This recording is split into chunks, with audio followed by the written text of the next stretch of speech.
Welcome to another video on my channel. Today's video is on the Signum function, which uses the mod x function or the absolute value function. I have discussed the mod x function in the previous video. Please check out that video.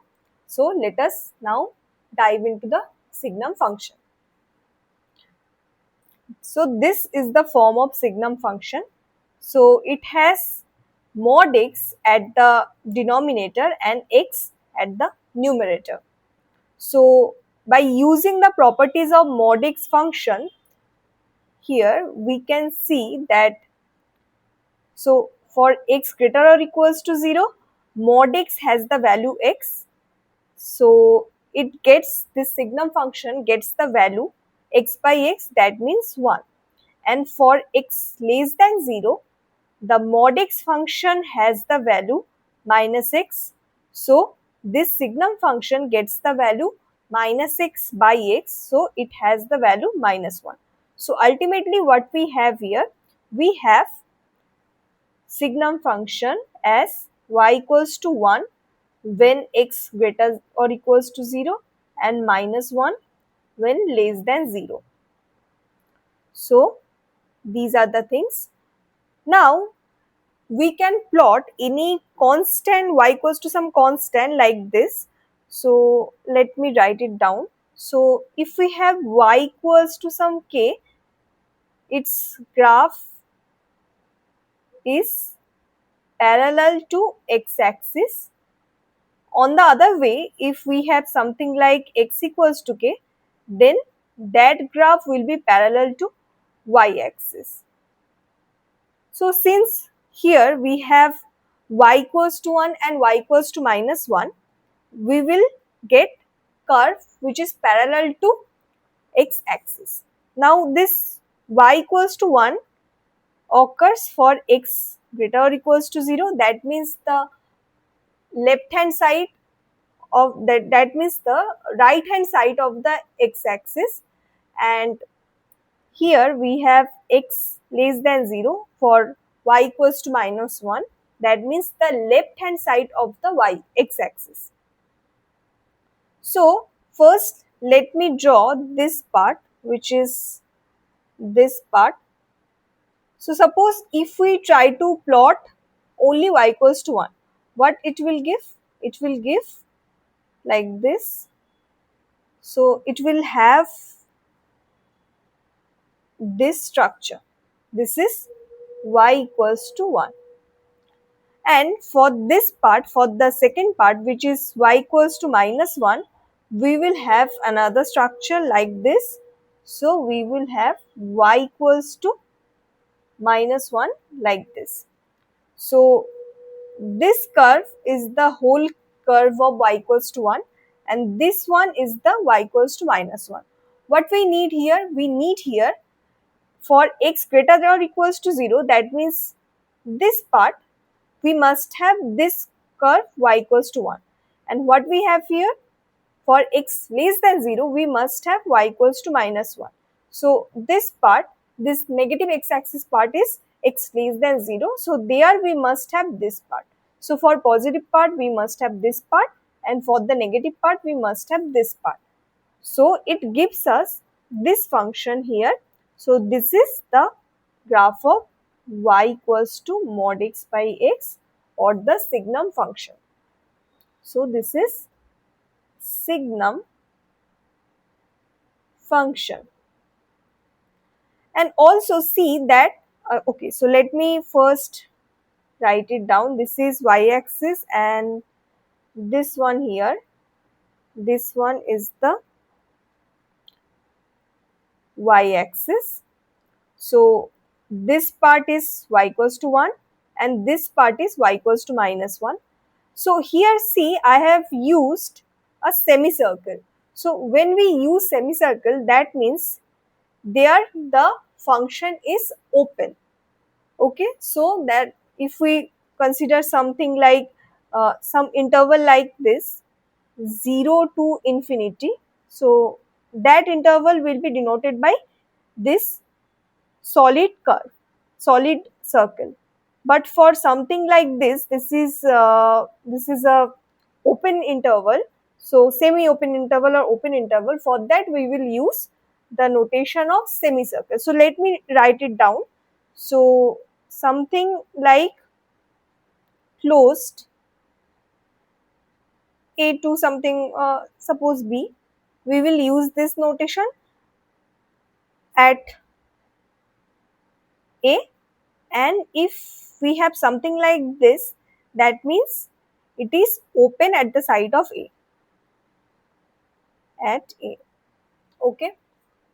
So that means here is that at x equals to 0, we have no value. Okay. From both sides it is open. So x equals to 0 is not contained. Uh, this part corresponds to, so this part corresponds to 0 to infinity, and this part here corresponds to minus infinity to 0. At 0 both sides are open, so that's why this is open and this is open. Okay. Now let us understand the properties of this function. So firstly, this is a piecewise function.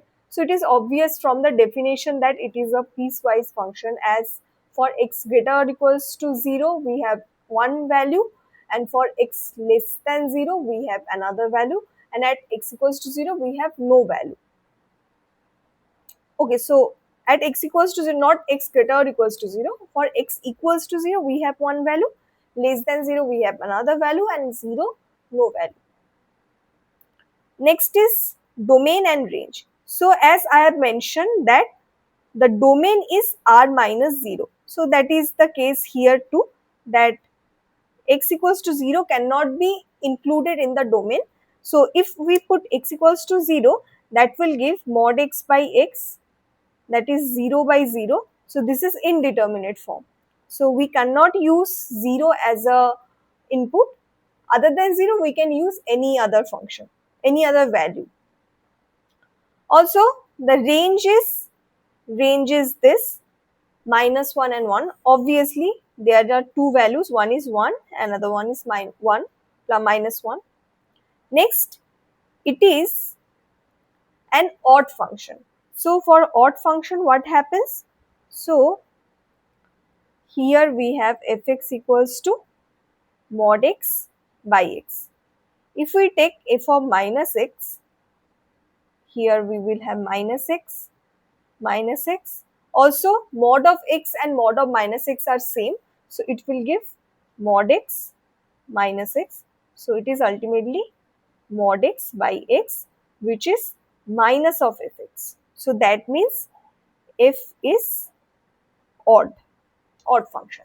So for odd function, what we know is that its graph should be symmetric about the opposite quadrant. So let us see. So obviously its graph is symmetric with respect to first and third quadrant. Okay.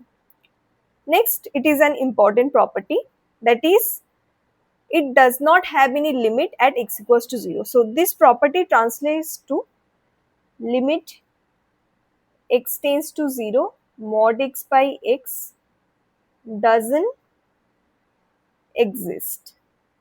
Okay. So let us see the limit one by one. So for the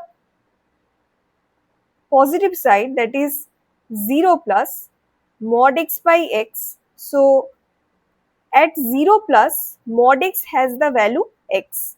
So what will happen? Here we will have limit x tends to 0 plus x by x. So it will give a constant value which is 1. Next, we will try to calculate limit x tends to 0 minus mod x by x. So this 0 minus means negative side, and for this 0 minus, mod x will have the value minus x.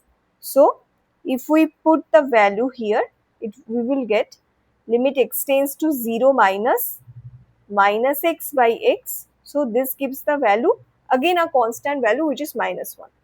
So as limit x tends to 0 plus f not equals to limit x tends to 0 minus f, so this limit doesn't exist. Okay, so it is continuous in r minus 0. So at r minus 0, so at 0 the function is not even defined, their limit doesn't exist. So as the limit doesn't exist, that implies not continuous at x equals to 0. If we try to use some other value other than 0, let us see what happens. So suppose we have a positive value from 0 to infinity. So limit x tends to c, fx will give the value limit x tends to c mod x by x. So as it is positive, it will become 1. And if we try to, so again it is equal to f of c as c is in the positive quadrant, positive x-axis side.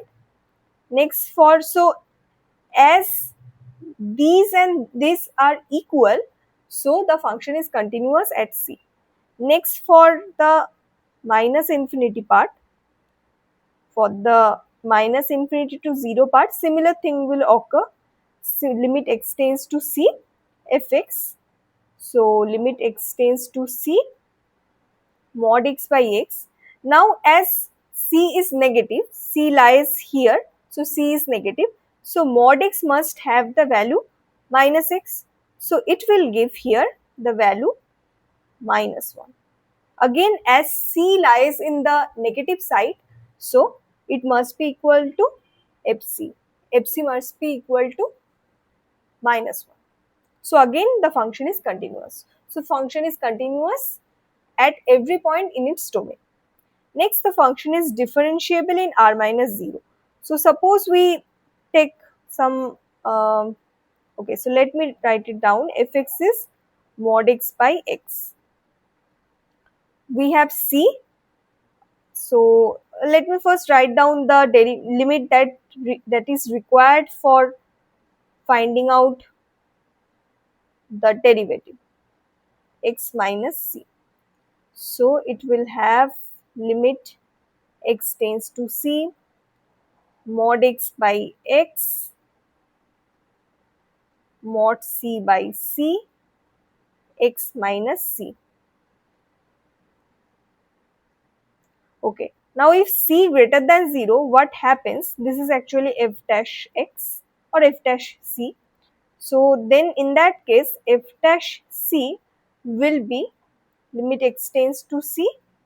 Okay, so x is at the positive side and c is also at the positive side. So it will become 1 minus 1 x minus c. So it will be 0. Again for c less than 0, what will happen? F dash c equals to limit x tends to c. Again this value will give minus x by x and this value will give minus c by c. So in that case it will have minus 1 x minus c. So again 0. So we can see here that this function is obviously differentiable at everywhere in its domain, and also the function is not defined at x equals to 0, so we do not need to check their derivative. Also the function limit doesn't exist, the continuity doesn't hold at x equals to 0, so there is no question for checking the differentiability of the function at that point. Okay. So in the next video, I'll be discussing about the box X function, which is a very important function and a very unique function also. Thank you for watching this video. Please like and comment on this video and subscribe to my YouTube channel for more updates. Thank you.